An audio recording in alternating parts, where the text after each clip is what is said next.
하버드 비즈니스 스쿨의 연구 결과를 보면은 대화와 협상을 잘할수록 높은 연봉을 받을 확률이 높다고 해요. 우리의 인생은 좀 냉정하게 보자면 이익과 손해를 자꾸 따질 수밖에 없는 균형에 맞춰지는 것 같아요. 상대의 마음을 이해하지 못하면 얻을 수 있는 게 없는 것 같아요. 커뮤니케이션을 잘하는 사람들은 이걸 진짜 잘합니다.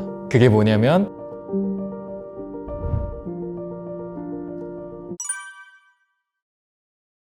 저는 사회생활에서 가장 중요한 게 소통 능력이라고 생각해요. 다행히도 그걸 더 여실히 느낄 수 있는 현 시대가 된 것 같습니다. 요즘 어떤 뉴스에든 가장 많이 나오는 게 AI죠. 요즘은 그런 인공지능과 대화하는 것도 이질감이 많이 사라지고 있는 것 같아요. 그런 상황 속에서 사회생활, 우리가 이 삶을 살아갈 때 대체되지 않고 살아남을 수 있는 중요한 역량 중에 뭐가 있을까 생각해 보면은 소통 능력인 것 같아요. 업무를 할 때든 뭘 할 때든 우리가 그 사람의 준비된 자료도 보지만 결국은 또 사람을 본다 하잖아요. 면접을 하는 이유가 그 사람이 어떤 사람인가를 보지 않습니까? 그런 것처럼 사람한테 제일 중요한 거는 그 느낌, 내가 어떤 사람이다라고 보여주는 그 행위, 우리는 그걸 종합적으로 소통이라고 부르는 것 같아요. 그래서 저는 소통이 진짜 중요하다, 점점 더 많이 느껴갑니다. 뻔한 이야기지만 일방적이지 않고 쌍방적인 것 같아요. 어떤 친구는 갑자기 전화해가지고 막 자기 오늘 이런 일이 있었다면서 막 쏟아내는 경우들이 있죠. 근데 그 다음에 내가 말하려고 하면은 딴짓을 해요. 전화통화로도 느껴져요. 소통이 안 되는 거죠. 물론 그럴 수 있죠. 뭐 가까운 사이끼리 그럴 수 있는데 제가 말하고자 하는 바는 친한 관계에서 점점 공적 자리의 관계, 이런 연결망이 넓어질수록 가장 중요한 거는 서로 상호적 관계가 되는 게 중요한 것 같다. 그게 스피치의 핵심입니다. 그래서 손해를 모든 일에서 볼 수밖에 없는 것 같아요. 상대의 마음을 이해하지 못하면 얻을 수 있는 게 없는 것 같아요. 호감 가는 대화는 결국 커뮤니케이션에서 나오죠. 커뮤니케이션의 핵심을 보통 많은 분들이 라포를 형성한다, 이 표현을 씁니다. 라포. 어디서 뭔가 들어봤었던 분도 있고 칼럼 같은 데 특히 많이 나옵니다. 라포의 뜻은 연결된 관계라고 생각하시면 될 것 같아요. 이어주다라는 뜻입니다. 이 프랑스 말에서 라포르테라고 하는 말에서 어원이 됐다고 해요. 근데 너무 뻔한 말이에요. A라는 사람과 B라는 사람의 연결 다리를 만들어줄 수 있는 사람, 이런 사람이 커뮤니케이션을 당연히 잘하죠. 그래서 라포를 형성하는 5가지 핵심은 전 그렇게 생각합니다. 관심, 공감, 긍정적인 태도, 공통점, 제스처. 이게 매우 중요합니다. 이 5가지 측면들이 모여있는 것들을 한번 시청해 볼게요. 지가 벌써 지금 한 4년? 4년 5년. 아, 이게 좀 아쉽긴 해요. 우리 카리나는 고향이 수원 오. 알죠? 어떻게 알았어? 저기 혹시 유가 어디 이유씨? 제 저 강릉 강릉. 녹음도 나 진짜 아니 저 자랑 공파 33년. 이게 한국에서 가장 많이 하는 이제 학연 지연을 넘어서 성 지연, 가족 지연, 이런 느낌이죠. 근데 유재석 씨가 왜 그랬을까요? 굳이 먼저 질문했잖아요. 고향이 어디냐? 수원이죠. 그러니까 수원, 이런 느낌. 여러분 그런 경험 없으십니까? 외국 나갔는데 한국 사람 만나면 진짜 반가워요. 그런 것처럼 라포의 핵심 중에 하나가 관심사, 그리고 진심 어린 태도와 공통점. 아무런 사전 정보가 없는 사람보단 가까워질 수가 있겠죠. 유재석 씨가 이런 걸 정말 잘합니다. 근데 여기서 하나 디테일이 더 들어갑니다. 혹시 김혜림 씨 안 계시나요?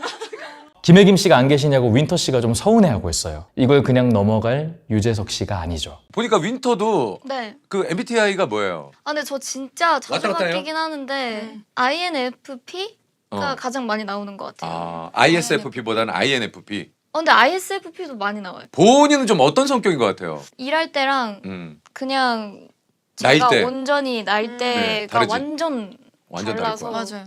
이 질문을 왜 했을까 생각해보면 분명히 준비했을 겁니다. 이 윈터 씨와 촬영하기 전에 사전조사를 해서 MBTI가 어떨지, 그러니까 서로 가까워질 수 있게 자꾸 질문을 하는 거죠. 그리고 유재석 씨는 여기서 한 단계 더 나아갑니다. 그 MBTI의 공통점, 특징들을 파악해놔서 다음 대화거리로 연결을 해요. 일할 때는 굉장히 현실적이고 되게 계획 이렇게 한다면 완전 저는 계획도 안 하고 그냥 되게 감정적이고 이런 면이 되게 다른 것 같아요. 약간 그 ISFP의 성향이 좀 있는 것 같아요. 내가 해야 할 것은 좀 확실하게 하는 편이고 맞아요. 그 외의 것들에 대해서는 뭔가 내가 좀 귀찮고 내가 뭔가 신경을 써야 되는 것을 최대한 줄이는 약간 그런 느낌 아니에요? 근데 굉장히 잘하시네요. 제가 ISFP예요. 이렇게 해서 연결고리를 찾는, 말을 가만히 안 하고 있는 것보다는 낫잖아요. 전 유재석 씨를 보면서 예전에는 이만큼 감정을 못 느꼈는데 진짜 대단하다. 생각을 합니다. 그래서 유재석 씨가 제가 들었던 바로는 집에 테레비를 몇 대 두고 막 여러 방송을 킨다고 들었던 적이 있어요. 그게 사실인지는 모르겠지만 대단한 능력인 것 같아요. 어떤 식으로든 상대방과 연결할 수 있는 지점을 자꾸 찾으려고 노력을 하는 거죠. 또 반면에 사람들한테 제일 많이 관심 보여주고 나 지금 너의 말에 되게 잘 듣고 있어 제스처를 취해줄 수 있는 거. 괜히 국민 MC라고 하는 게 아닌 게 강호동 씨의 영상을 보면은 상대방이 말하고 싶게 엄청 잘 웃어줘요. 선배님은 세우는 SBS예요. 직속 선배님이 선배님 진짜 요즘 좀 챙겨주세요 선배님. 전 이런 거 볼 때 맨날 말하는 게 웃는 것도 능력입니다. 이렇게 박장대소 할 수 있는 게 얼마나 큰 능력이에요. 이거 하나만 해도 1인분 이상은 했다 생각합니다. 이런 분들이 진행자로서 정말 탁월한 능력이 뭘까 생각해보면은 사람들이 말하고 싶게 만들어주는 것 같아요. 얼어있는 분위기 속에서 내 이야기 한다는 게 진짜 어려워요. 그래서 제가 하고 싶은 말은 우리가 이 기회를 잡는 걸 하면 어떨까 한번 생각을 해보는 거죠. 분명히 앞으로도 어색한 상황이 많고 서로 대면대면한 사이가 진짜 많을 텐데 그때 우리가 이렇게 라포를 잘 형성할 수 있는 역량들을 갖춰가지고 상대방과 연결을 해나간다면 어떨까? 훨씬 대화하기 편한 것 같아요. 저도 경험담이지만 예전엔 사람을 만났을 때 뭔 말을 해야 될지 모르니까 선택하는 사안이 고슴도치처럼 나 건드리지 마, 나한테 말 걸지 마, 약간 이렇게 좀 얼어붙어 있습니다. 한마디라도 더 붙이게 되고 하면서 생각해보니까 괜찮은 사람이고 같이 또 이야기할 거리도 많고 이렇게 연결되는 지점들이 많아지는 것 같아요. 일단 사람들하고 대화할 때 가장 중요한 거는 많은 질문들을 갖고 준비해 놓는 게 중요한 것 같아요. 그래서 저는 많은 수강자분들한테 이런 식으로 표현을 하는데 일단은 가벼운 거에서부터 무거운 거 그리고 눈에 보이는 거에서부터 눈에 보이지 않는 거로 대화를 질문을 이어나가면 좋다. 제가 예전에 어떤 실수했냐면 막 삶에 대해서 깊게 생각하고 철학 공부를 좋아했을 때 만나자마자 되게 무거운 이야기들을 진짜 많이 했어요. 본인이 생각하는 삶은 무엇인가? 무슨 대선 인터뷰도 아니고 무겁죠. 얼마나 힘들었겠어요. 그분들에게 지금 죄송합니다. 마음이. 가벼운 거에서부터 그 눈에 보이는 거에서부터 가볍게 해나가면 좋을 것 같아요.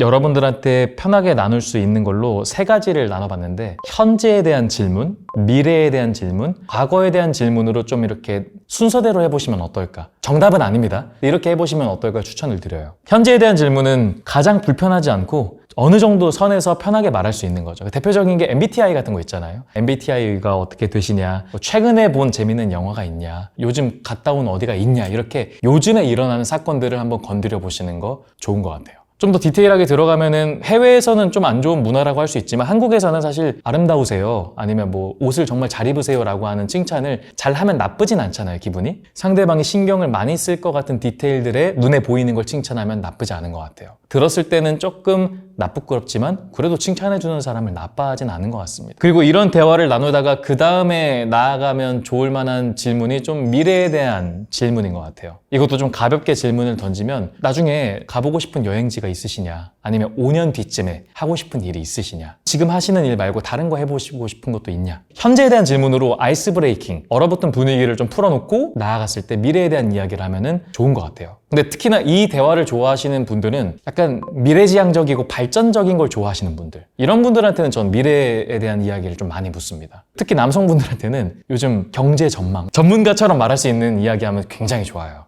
자, 그리고 이제 마지막으로 과거 이야기인데, 이 과거 이야기는 굳이 비유하자면 서로 이렇게 처음에 초면에 좀 대화를 나누다가 이야기가 깊어지고 뭐 가령 뭐 술 한잔을 하면서 조금 이야기를 나누다가 조금 친해졌을 때 해보면 좋은 이야기인 것 같아요. 가볍게 하자면 전 이런 질문도 좋다고 생각을 합니다. 학창 시절에 재밌었던 에피소드가 있냐, 이런 식으로 해보다가 지금 생각해보면 제일 후회되는 일이 혹시 있냐, 이런 식으로 말하다 보면은 이야기가 좀 깊어져요. 단점으로는 그게 깊어지는 게 단점이 될 수 있지만 그 사람과 더 깊은 관계가 될 수 있는 질문 중에 하나가 과거인 것 같아요. 그래서 이런 과거에 대한 질문과 대답을 하다 보면은 감성적인 흐름에 더 많이 분위기가 흘러가더라고요. 그래서 좀 진중한 대화하고 싶어 하시고 좀 감성적이고 내가 있었던 일들에 대해서 이야기하는 걸 좋아하시는 분들한테는 이런 질문들을 한번 툭툭 던져보는 거 되게 좋습니다. 어렸을 때 어머니는 어떤 성격이셨냐, 그리고 학창 시절에는 어떤 성격이셨냐, 그때 너무 힘드셨겠다, 그때 어떤 식으로 극복하려고 하셨냐,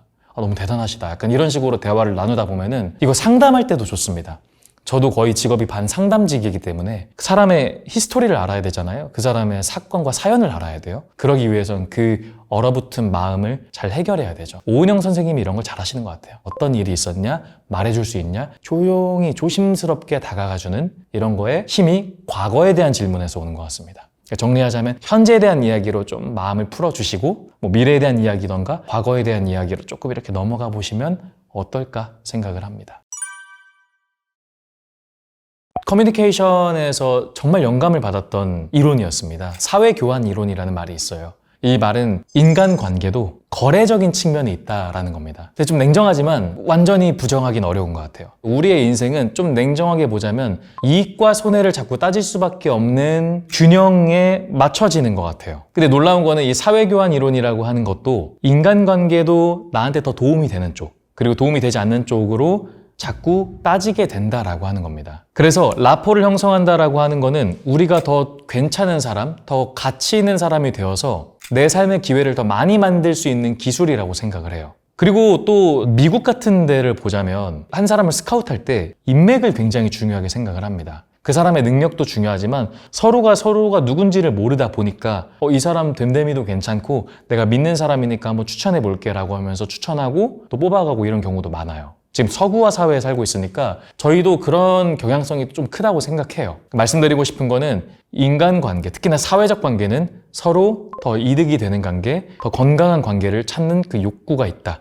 커뮤니케이션이라고 하는 게 인간의 삶을 전반적으로 결정한다. 여기까지 가더라고요. 스탠퍼드 대학교 연구 결과를 보면은 건강한 대인관계가 삶의 행복을 결정한다고 합니다. 근데 이게 일리가 있는 게 제가 예전에 제 주변 사람들이 발전하지 않고 그리고 욕을 좀 많이 하고 그리고 뒷담 좀 많이 하는 그런 관계가 많았을 때가 있어요. 그럼 놀랍게도 저도 그런 사람이 되더라고요. 그러니까 그렇게 닮아지는 거죠. 우리 유유상종 그리고 맹모삼천지교 이런 것처럼 닮아간다는 겁니다. 그래서 내가 행복해지려면은 건강한 사람들과 자꾸 관계를 맺으려고 하는 게 너무 중요하대요. 근데 요즘 시대에 많이 동의하실 것 같아요. 막 진짜 나를 스트레스 받게 하는 사람도 많고 이 사람도 못 믿겠고 할 때 주변에 같이 믿을 수 있고 좀 교류가 있는 사람을 만날 때는 훨씬 더 내 삶이 좀 나아진다라는 걸 느껴볼 수 있을 겁니다. 게다가 이뿐만 아니라 하버드 비즈니스 스쿨의 연구 결과를 보면은 대화와 협상을 잘할수록 높은 연봉을 받을 확률이 높다고 해요.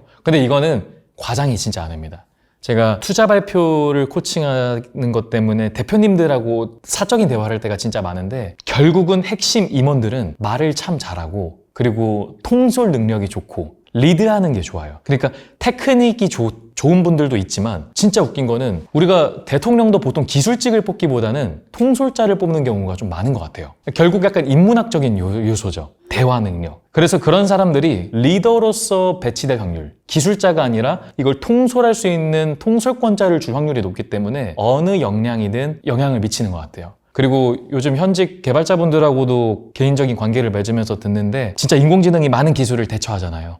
근데 그거를 판을 짜줄 수 있는 사람이 필요해요. 그게 전략을 짜는 것도 결국 말이라고 생각을 해요. 전략을 짜고 사람들과 A씨는 이렇게 해주시고 B씨는 이렇게 해주시고 C씨는 뭐 GPT에다 이렇게 해주세요. 이렇게 나누잖아요. 당연히 말을 잘하고 이런 사람은 연봉도 높아지고 본인의 직장을 지킬 수 있다. 저의 개인적인 생각이지만 미국 사회처럼 앞으로 고용시장의 유연화, 즉 해고하는 게 사람을 이렇게 해고하고 이직하고 이게 더 자연스러워질 것 같아요. 그러니까 회사가 나를 완전히 챙겨줄 수 있는 문화가 아니라 내가 회사에서 살아남을 수 있게 역량을 길러야 되는 거죠. 근데 그 핵심 키포인트에 말이 있다라고 생각을 해요. 마지막으로 비슷한 건데 GMAC라고 하는 미국 경영대학원 입학위원회에서도 통계 결과상 질문과 대답, 리액션과 발표, 그리고 배려, 제스처 이런 능력을 가진 사람들이 높은 계급, 높은 직위로 그런 직급으로 올라갈 확률이 훨씬 높다라고 이렇게 말했다고 합니다. 그래서 제가 자주 말하는 게 남을 위해서 하는 게 아닙니다. 대화 잘 들어주고 하는 게 진짜 나를 위해서 하는 거라고 저는 생각해요.